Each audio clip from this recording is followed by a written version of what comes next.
This is the Klipsch RP600M. And I may be crazy here, but I feel like as of the filming of this video, this speaker has become the new hotness in the world of hi-fi. Just a few months ago, Steve Guttenberg, the audiophiliac, gave these speakers a rave endorsement. In fact, he loved them so much that he gave them CNET's Product of the Year award. Not Loudspeaker of the Year, but Product of the Year. Since then, lots of reviewers have said great things about these speakers. A lot of you have said great things about these speakers and have been hounding me to review them. In fact, just a few days ago, Stereophile's Herb Reichert released a rave review of these speakers, and they even made the front cover of the magazine. And the big question is, what is going on here? What is so special about these speakers? Well, that's the whole point of this video. I want to tell you all what the performance is like and whether or not they live up to all of this hype. So yeah, let's roll the intro.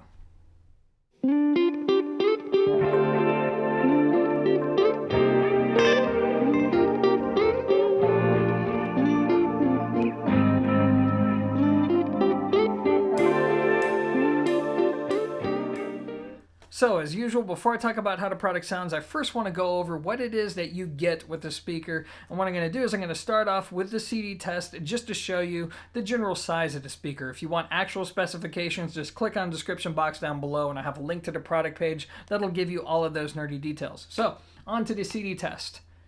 As you can tell, yeah, these are pretty sizable speakers. In fact, let me turn them to the side here.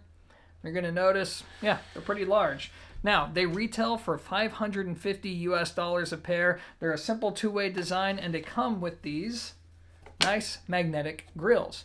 Now, looking at the driver configuration on the top, we have a nice large horn here that houses a 1-inch titanium dome tweeter. On the bottom, we have a 6.5-inch spun copper woofer.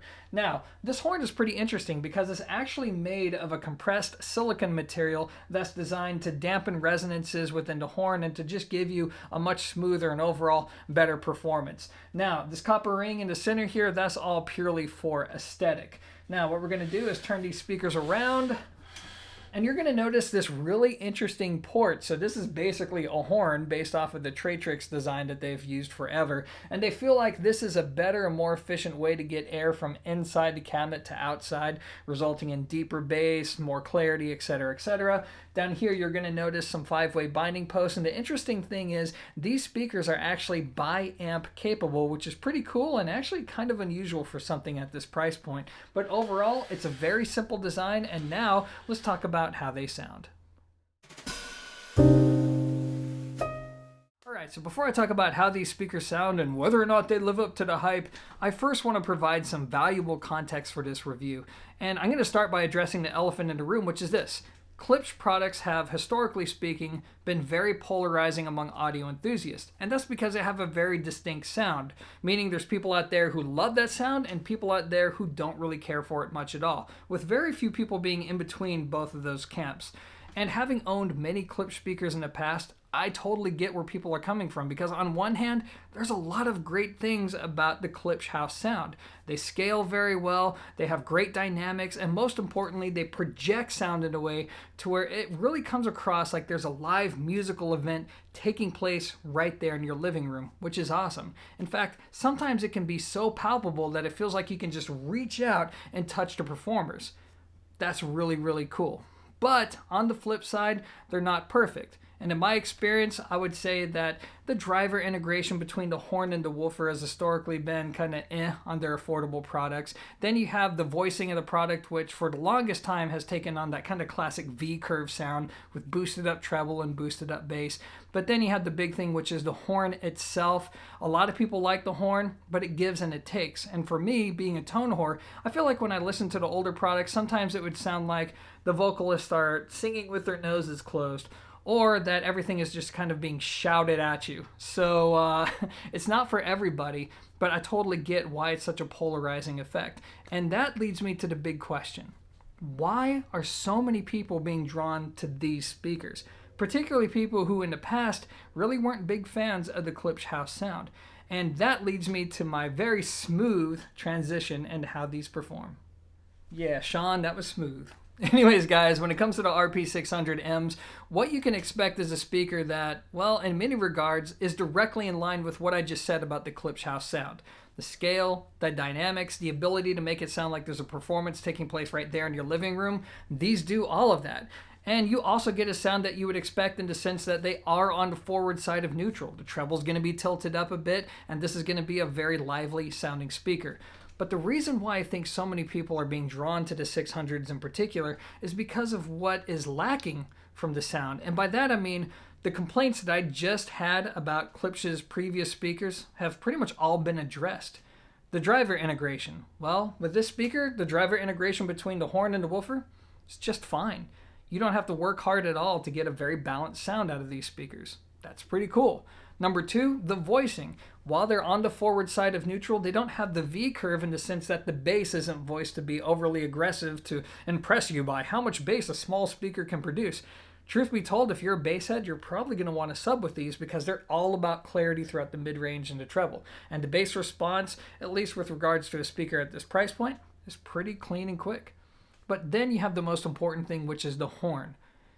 What a lot of people don't like about the horn is how shouty it can get and just how unnatural it can sound. And with this speaker, while I would say that you could still kind of pick up on the fact that you're listening to a horn, most of those problems have been addressed, leaving you basically with the strengths of a Klipsch speaker without any of the major weaknesses.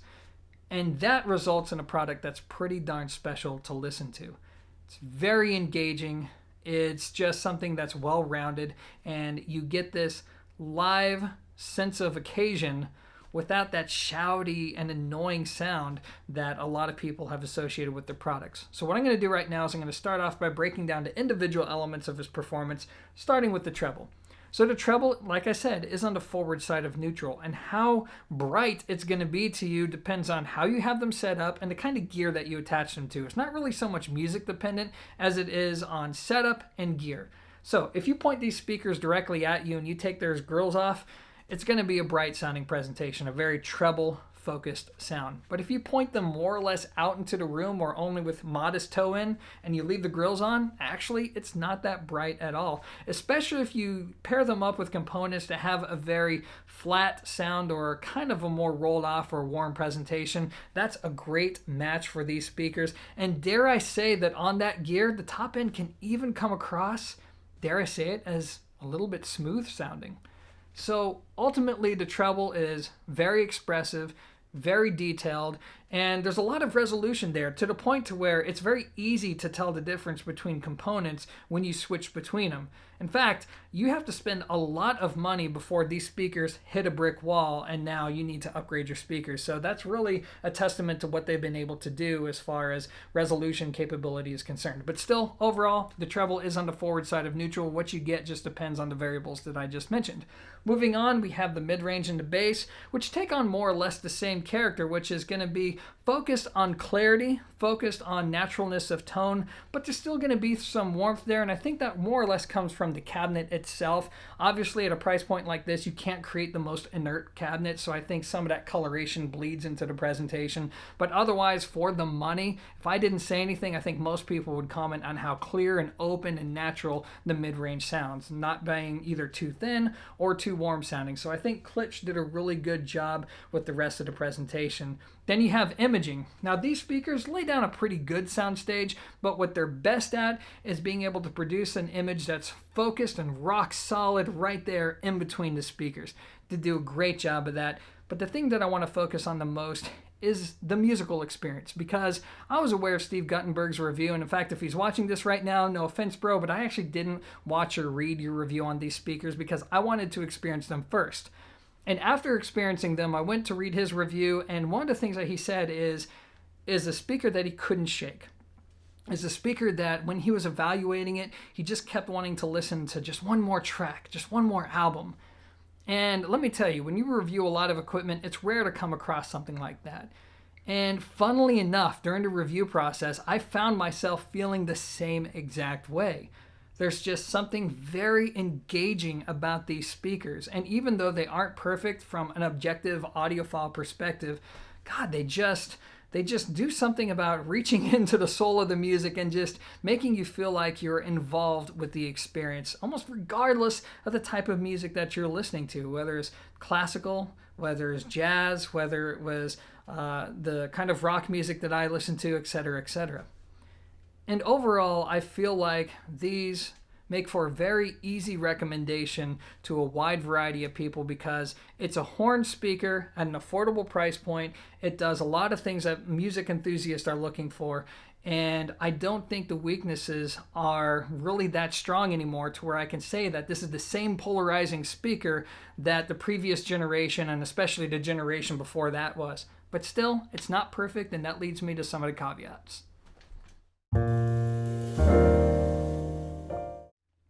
Okay, so as most of you guys should know by now, there's no such thing as a perfect audio solution, especially for something at this price point. And when it comes to the 600Ms, there's a few things that you need to be aware of, starting with number one, the fact that the treble, well, as I mentioned earlier, it's tilted up.